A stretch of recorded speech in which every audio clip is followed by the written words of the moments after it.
오늘 우리에게 주시는 하나님의 말씀은 요한복음 13장 34절로 35절의 말씀입니다. 새 계명을 너희에게 주노니 서로 사랑하라. 내가 너희를 사랑한 것 같이 너희도 서로 사랑하라. 너희가 서로 사랑하면 이로써 모든 사람이 너희가 내 제자인 줄 알리라. 아멘. 이제 십자가를 향한 예수님의 마지막 여정이 시작되었습니다. 가룟 유다는 안타깝게도 예수님의 사랑을 뿌리치고 떠나버렸죠. 그 상황에서 예수님은 남은 제자들에게 유언과도 같은 가르치심을 남기시는데 바로 서로 사랑하라는 새 계명입니다. 예수님은 곧 제자들을 떠나실 것이고 또 불안해하며 이 땅에 남아있을 제자들을 위해 두 가지를 준비하시는데 성령님과 서로 사랑하라는 새 계명입니다. 서로 사랑하는 것은 예수님의 육체적 부재를 채울 수 있는 서로가 서로에게 작은 예수가 되어주는 것입니다. 서로 사랑하라는 예수님의 명령은 제자들에게 이제 새로운 목표일 뿐 아니라 새로운 방법이었고 더 나아가 이제 이 새로운 계명을 지키는 것이 예수님의 진실된 제자인가 아닌가를 판단하는 기준이 되는 것이죠. 예수님을 모범으로 삼아 나를 배신할 것 같은 사람까지 예수님처럼 사랑하는 삶, 손해를 볼 것 같지만 그래도 예수님처럼 서로 사랑하는 삶을 사는 것이 제자들에게 주어진 새로운 삶의 목표요 방법입니다.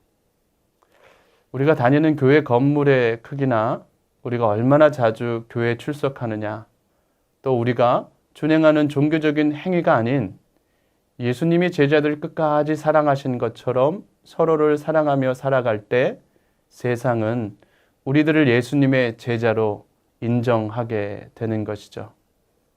배신당할 줄 알면서도 사랑하는 삶이야말로 예수님을 따르는 삶이요, 바로 자기 십자가를 지는 삶입니다. 그리고 이러한 삶이 우리가 예수님의 제자임을 고백하고 드러내는 판단 기준이 됩니다.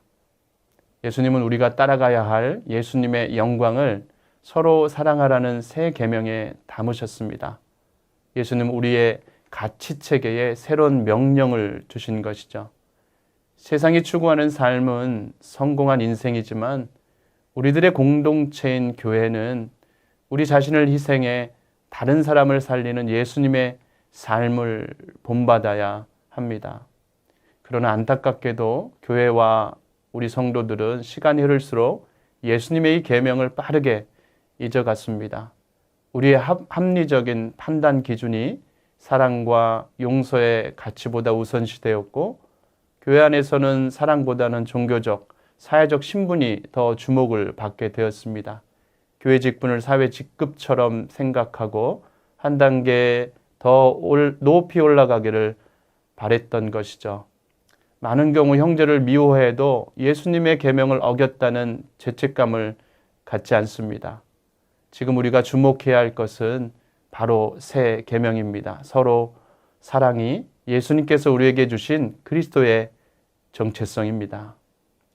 우리는 예수님을 믿어 그리스도인이 되었지만 그리스도인이 된다는 것은 단순하게 믿는다고 말하는 것을 뛰어넘어 사랑이라는 계명을 통해 진정한 예수님의 제자로 인정받는 것이죠. 이 사랑의 계명을 따름으로 하나님께 영광을 돌리고 주님께 기쁨이 되는 우리 모든 제자들이 되기를 축복합니다. 기도하겠습니다. 하나님 아버지, 우리를 끝까지 사랑하시고 아름다운 사랑의 모범으로 살피시고 인도해 주시니 참 감사를 드립니다. 오늘도 주님의 본을 닮아 서로 사랑함으로 하나님의 영광을 위해 드러내고 복된 날 되게 해 주옵소서. 예수님의 이름으로 기도드립니다. 아멘.